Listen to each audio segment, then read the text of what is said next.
Hey guys, what's up? Moon Math Tutor here, and welcome to the sixth video of our quadratics playlist. In this video, we'll be tackling how to graph quadratics. So by the end of this video, you'll be able to graph quadratics from standard form and vertex form within seconds.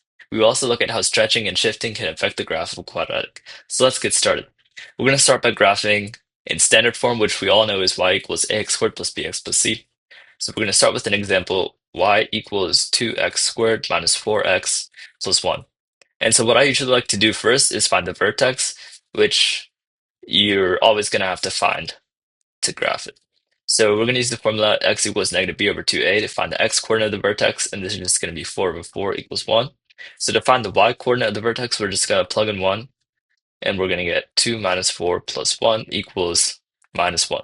So now our vertex is going to be 1 comma negative 1. So now I like to find the y-intercept usually, because it's a pretty easy point to find. And this is just going to be y of 0, which is equal to 1 in this case. So the y-intercept is 0, comma 1. Now, usually I just like to find one other point that's not the vertex or the y-intercept, because 3 points is the minimum number of points you need to fully graph like a parabola. You can always find more points than this. However, 3 is like what you're really looking for if you're just looking for a sketch. And so I'm just going to do like y of 2, and this is going to give me 2 times 2 squared minus 4 times 2 plus 1. And this is just 8 minus 8 plus 1 equals 1. So now I know that 2 comma 1 is another point on the graph. So now I'm going to go ahead and make my quick sketch.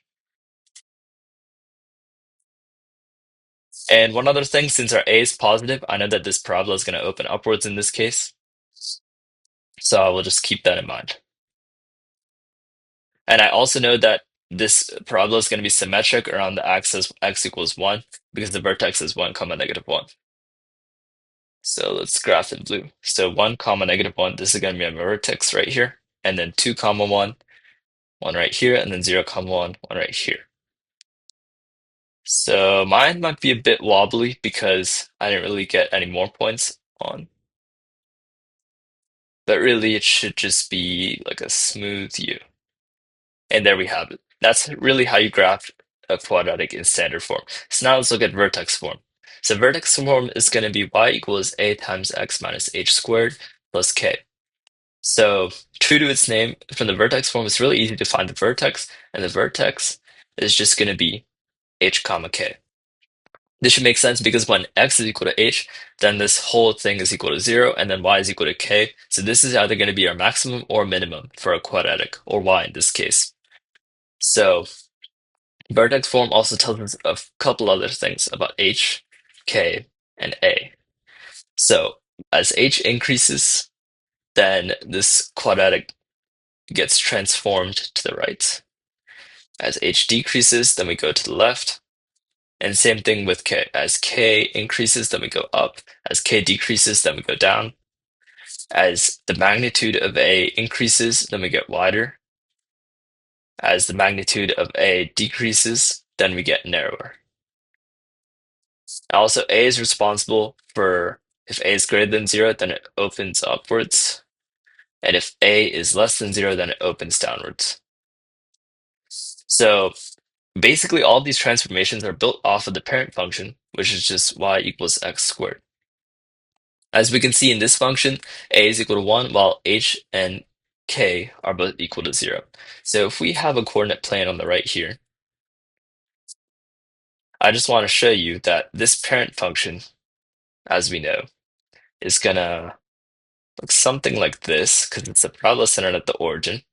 However, as if we have something written in the form, in this vertex form, we can easily tell, like depending on what h, k, and a are, like where the vertex is located, or where we like transform this vertex to be.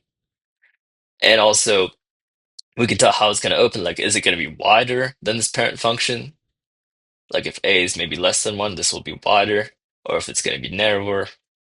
Or if it's going to open down. Or if it's going to open up.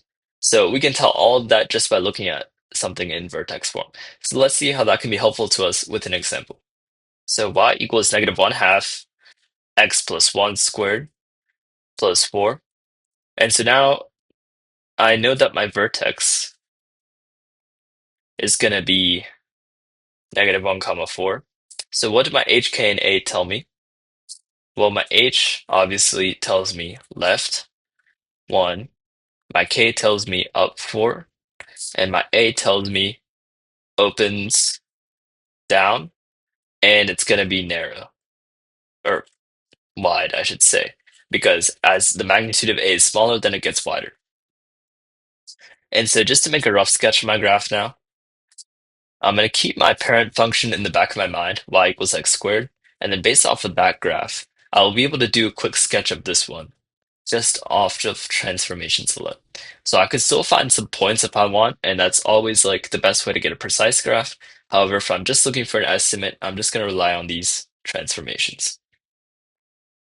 So now it's going to be slightly wider than our graph from before. So just taking a little guesstimate here as to how this will look like. Yeah, obviously I could have drawn that like maybe a bit better because it's supposed to be a parabola and maybe more symmetric if I was like trying more. But we can clearly see how these transformations give us a great guide as to how this graph will look like. So let's connect the forms, like converting from standard form to vertex form. So let's say I have y equals x squared plus 6x plus 5. So how to convert between standard form and vertex form is you just have to complete the square. So this is just a completed the square problem. So we take this and turn it into 6 divided by 2 squared equals 9. Then subtract 5, we get 4. So this turns into y equals x squared plus 6x plus 9 minus 4. Because we added 4, so now we're going to subtract 4. And this is just going to be y equals x plus 3 squared minus 4. And here we have it. It's in our vertex form. Okay, so now let's do some practice. So now these problems that I put up are just for practice. I'm going to count down to 5, and then I'm going to go over the solutions for the vertex of these and whether these open up or down or if they're narrow or wide. So feel free to pause the video and try them out. So 5, 4, 3, 2, 1. Okay, so spin mark. Okay, so let's start with this one. So my vertex is going to be, my x-coordinate is going to be negative b over 2a, which is equal to 4 over 2, which is equal to 2. And then y of 2 is equal to 2 squared minus 4 times 2 plus 2 equals uh, minus 2. So 2 comma minus 2 is the vertex, and we know this opens up. And yeah, it's not going to be wider or narrower because our a is equal to 1. Okay, so now looking at this one, I know my vertex is just going to be negative 2 comma 5 because this is in vertex form already. And I know that this is going to open downwards. And since my a is not equal to 1, it's equal to 3, it's going to be more narrow. Because a, as the magnitude of a gets larger, then we get more narrower. And the converse is true. So there we have it. So now you've learned some pretty powerful ways to graph quadratics from either form. Next time we're going to explore Vieta's formulas, which will let you how to find and relate the roots without solving the equation. So I hope this video is helpful. If it was, feel free to drop a like and subscribe for some more math tips. See you guys next time.